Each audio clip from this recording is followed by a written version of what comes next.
Assalamualaikum warahmatullahi wabarakatuh. Kami dari kelompok 3 ingin mempresentasikan tentang permasalahan budaya dan ilmu sosial. Sebelumnya kami di sini akan memperkenalkan kami berempat. Dari pojok kanan yaitu saya sendiri, Dekalan Saputra, dan di sebelah saya. Perkenalkan, nama saya Ridho Mukiramanda. Perkenalkan, nama saya Nanda Isolaka. Perkenalkan, nama saya Ikaris Nawati. Dan akan disampaikan presentasi ini oleh Saudari Nanda. Permasalahan budaya dalam ilmu sosial. Contoh masalah sosial budaya tersebut adalah: 1. Tingkah laku pemuda. Di zaman modern seperti ini, permasalahan budaya adalah permasalahan yang memiliki tantangan tersendiri. 2. Korupsi. Korupsi bukanlah tantangan satu atau dua orang. Korupsi adalah sistem yang melibatkan banyak orang yang terlibat di dalamnya dan sebagainya. Pengertian kebudayaan. Budaya atau kebudayaan berasal dari bahasa Sanskerta yaitu budaya, yang merupakan bentuk jamak dari budi. Diartikan sebagai hal-hal yang berkaitan dengan budi dan akal manusia. Pengertian peradaban.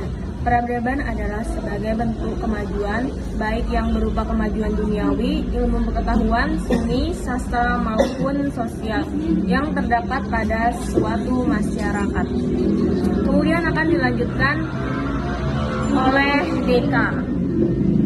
Unsur-unsur kebudayaan. Terdapat 4 unsur kebudayaan, yaitu yang pertama bahasa. Bahasa merupakan alat bagi manusia dalam memenuhi kebutuhan sosialnya untuk berinteraksi dengan sesamanya. Yang kedua, pengetahuan. Sistem pengetahuan berkaitan dengan sistem hidup dan teknologi. 3. Organisasi sosial. Kehidupan dalam setiap kelompok masyarakat diatur oleh adat istiadat dan aturan mengenai berbagai macam kesatuan di dalam hubungan di mana dia hidup. 4. Peralatan hidup dan teknologi. Manusia selalu berusaha mempertahankan hidupnya sehingga mereka akan selalu terdorong untuk membuat peralatan atau benda-benda untuk mendukung tujuan tersebut. Kebutuhan manusia menurut Abraham Maslow. Yang pertama, kebutuhan fisiologis. Yang kedua, kebutuhan akan rasa aman. Yang ketiga, kebutuhan akan rasa memiliki dan kasih sayang. Yang keempat, kebutuhan akan penghargaan. Dan yang terakhir, kebutuhan akan aktualisasi diri. Hakikat manusia Indonesia berdasarkan Pancasila. Jika Pancasila mendasarkan diri pada hakikat kemanusiaannya, maka artinya bahwa apa-apa yang mutlak daripada manusia itu ialah terdirinya manusia atas tubuh dan jiwa, serta sifat kodrat merupakan diri pribadi yang harus hidup bersama. Manusia memiliki sifat kodrat sebagai perseorangan dan sebagai warga hidup bersama. Dan akan dilanjutkan oleh kita.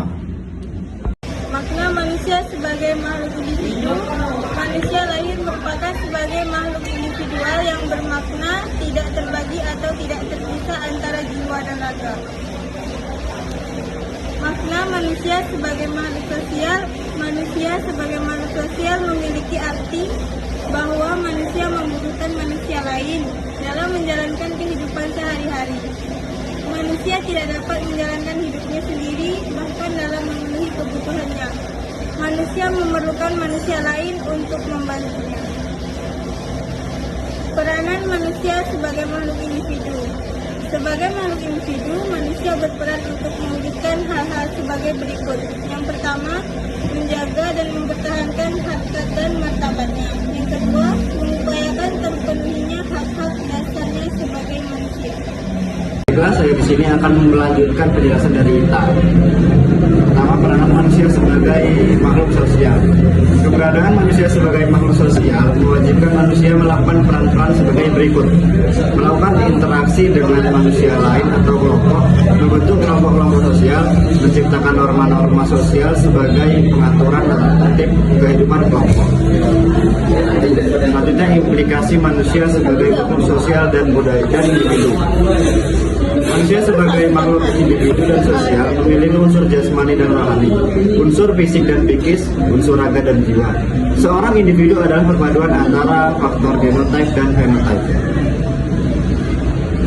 Selanjutnya, dilema antara kepentingan individu dan kepentingan masyarakat. Setiap yang disebut manusia selalu terdiri dari dua kepentingan, yaitu kepentingan individu yang termasuk kepentingan keluarga, kelompok atau golongan, dan kepentingan masyarakat yang termasuk kepentingan rakyat. Dalam diri manusia, kedua kepentingan itu satu sama lain tidak dapat dipisahkan. Apabila salah satu kepentingan tersebut hilang dari diri manusia, akan terdapat satu manusia yang tidak bisa membedakan suatu kepentingan. Jika kepentingan individu yang hilang, dia menjadi lupa pada keluarganya. Jika kepentingan masyarakat yang dihilangkan dari diri manusia, banyak timbul masalah kemasyarakatan dan korupsi.